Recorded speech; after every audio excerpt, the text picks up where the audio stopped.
Now, before we get started, I want to make something really clear. I'm not a relationship expert at all. I don't have a psychology degree, and I'm not pretending I have all the answers. What I can tell you is that I'm in a relationship with a girl that I absolutely adore, and I genuinely believe we have a healthy relationship. But when I look around at other relationships, whether it's people I know personally, stories online, or things friends tell me, I see people putting up with things that should never be considered normal. And the scary part is that a lot of them don't even realize it. They've gotten so used to the behavior that they've convinced themselves it's just a part of dating. They tell themselves every relationship has problems. They make excuses, they hope things will get better. Sometimes they're so emotionally invested that they can't see how unhealthy the situation has become. So my goal with this video isn't to tell you what to do. It's simply to point out some warning signs that I think way too many people ignore. And who knows, maybe one of these applies to you. Or maybe this video is something you can send to a friend who's stuck in a relationship they know deep down isn't good for them. Either way, let's get into it. Cheating is the first red flag on this list, although calling it a red flag almost feels too generous. For most relationships, this is a complete deal breaker. Think about it. If somebody claims to love you, claims to care about you, and claims to be committed to you, but then willingly chooses to be romantic or intimate with somebody else, what does that say about how much they value your relationship? It's hard to hear, but their actions are telling you everything you need to know. Behavior is a language. And I know what usually happens next. They apologize, they cry, they tell you it was only a mistake, they tell you it'll only happen once, they tell you they'll never do it again, and sometimes they'll even try to make you feel responsible for their decision. They'll point out to relationship problems, arguments, stress, or things you could have done better, but at the end of the day, cheating is still their choice. The reason this is such a big deal is because trust is the foundation of every relationship. Once that trust is broken, it's incredibly difficult to rebuild. Every late night text becomes suspicious, every unanswered phone call becomes a question mark, every time they're out without you, you're left wondering if it's happening again. Now, I'm sure there are rare situations where couples work through it and come out stronger, but if we're being realistic, those cases are the exception, not the rule. A relationship is supposed to be a commitment between two people. If someone isn't willing to honor that commitment, then in my opinion, you shouldn't feel obligated to stay. There are billions of people in this world.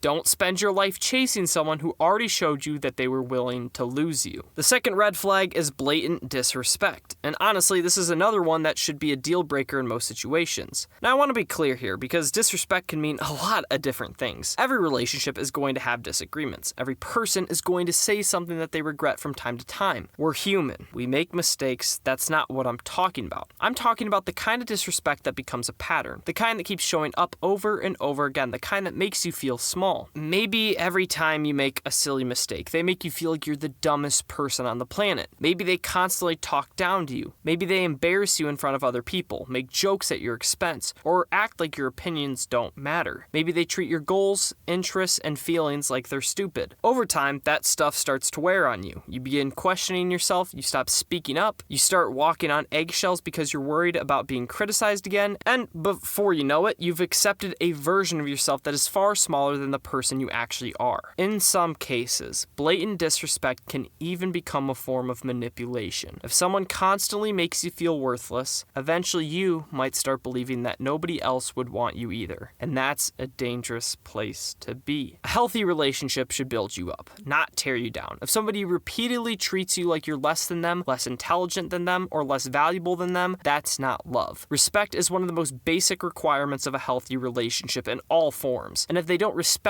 you now, there's a good chance that they never will. The third red flag is having no boundaries in a relationship. And honestly, this one can be tricky because a lot of people don't recognize it until they're already deep into the relationship. When I say no boundaries, I'm not talking about spending a lot of time together or wanting to be around each other. That's normal. When you really like someone, of course you're going to want to spend time with them. What I'm talking about is when your partner starts acting like they should be your entire world. Maybe they get upset every time you want to hang out with your friends. Maybe they make you feel guilty for spending time with your family. Maybe every hobby, goal, or interest you have outside of them becomes a problem. Slowly, without realizing it, your entire life starts revolving around one person. And here's the scary part. Sometimes people mistake this for love. They think, wow, this person just wants to be with me all the time, but in reality, it can be a sign of control. If someone genuinely loves you and cares for you, they're going to want you to have meaningful friendships. They're going to want you to have goals, hobbies, and people in your corner. They should be excited to see you grow as a person, not threatened by it. A healthy relationship should add to your life, not replace it. Because if somebody wants you completely dependent on them for your happiness, your support system, and your sense of purpose, that's not love, it's control. And eventually, relationships built on control almost always become unhealthy. The best relationships are two complete people choosing each other, not one person slowly losing themselves trying to keep the other happy. The fourth red flag is still talking to an ex. And I know this might be one of the ones that people disagree on because there's some exceptions. Not every situation is the same. For example, if someone dated a friend for a couple of weeks, realized it wasn't going to work, and then they went back to being friends like they were before, that's a completely different situation. Maybe they had a 10-year friendship before they even tried dating. I can understand that. But that's not what I'm talking about. I'm talking about the ex they dated for years, the person that they were deeply in love with, the person they planned a future with, the person where the relationship was almost built entirely on romance, attraction, and emotional connection. Because if that's the case, I think it's fair to ask why they're still talking to them at all. A lot of people will tell themselves, we're just friends now, and sure, sometimes that's true, but if there was never really a friendship before their relationship, it's hard to believe that everything suddenly became completely platonic overnight. Feelings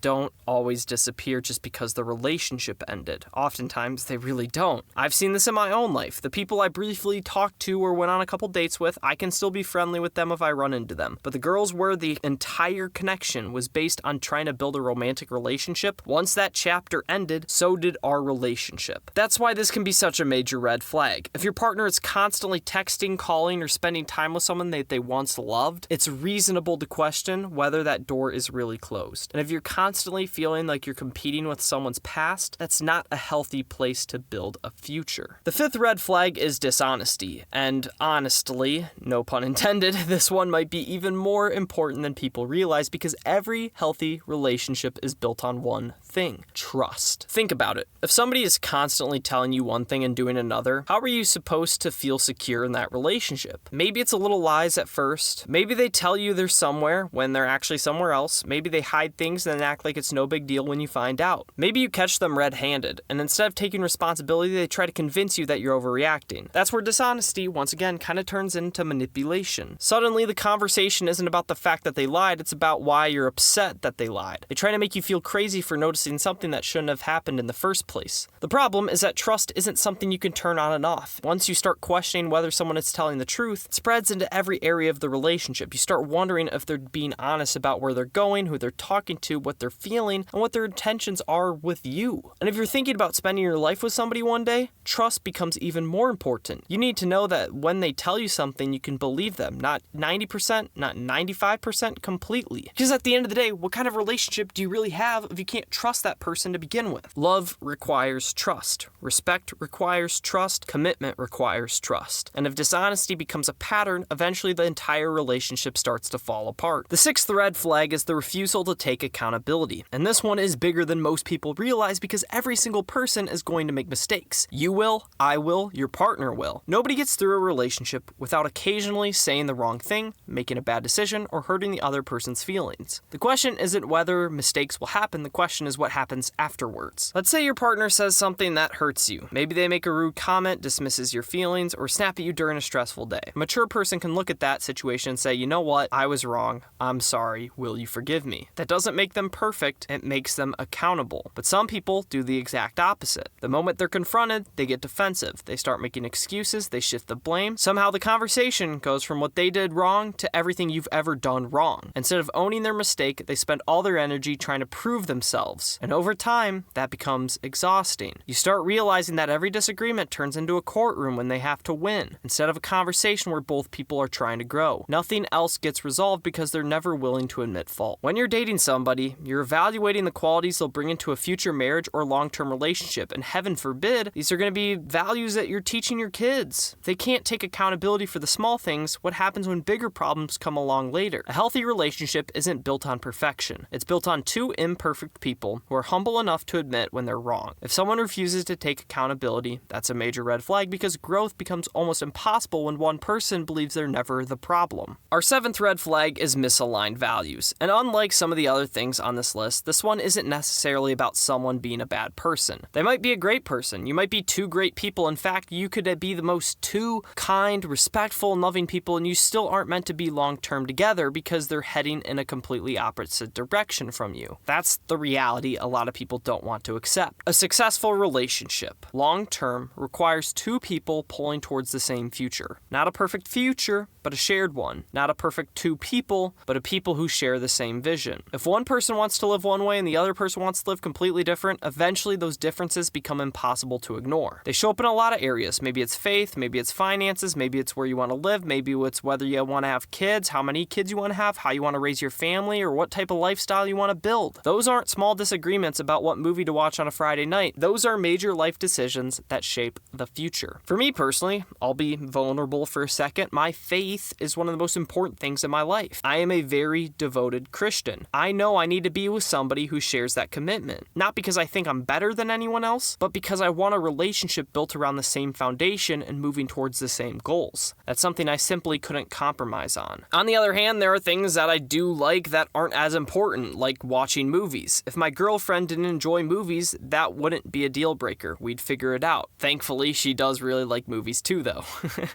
The key is understanding the differences between preferences and values. Preferences are nice to have, values are the things that shape your life. And when your values don't align, you're often setting yourselves up for years of frustration trying to force a relationship to work that was never heading in the same direction to begin with. But anyways, those are the 7 red flags that I think should end a relationship. Remember, nobody's perfect, but there's a big difference between having flaws and serious issues that damage a relationship. But if you're wondering how to actually find a healthy relationship, check out this video right here. I quit dating apps and found my girlfriend. In it, I share how I met my girlfriend and what I learned about dating along the way.